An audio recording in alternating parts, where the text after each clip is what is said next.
దేవుడు ఒక వ్యక్తిని ఘనపరిచి దేవుడు అతనితో కూడా ఉండి ఘనపరచాలి అనుకుంటే ప్రభువుపై ఆనుకుని నడిచే యాత్ర నీ జీవితంలో ఉండాలి. చాలాసార్లు మనకు డబ్బు ఉన్నప్పుడు డబ్బు మీద ఆధారపడతాం, తెలిసిన వాళ్ళు ఉంటే వాళ్ళ మీద ఆధారపడతాం, కొన్నిసార్లు మన ఓపిక మీద ఆధారపడతాం. ఇవన్నీ అందరూ అనుభవించినవి, తప్పని కాదు.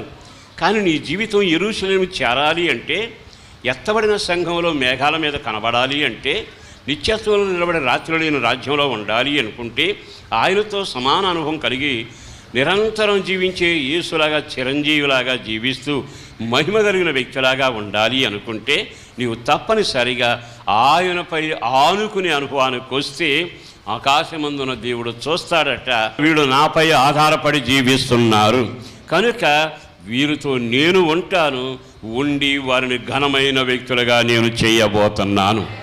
దేవునికి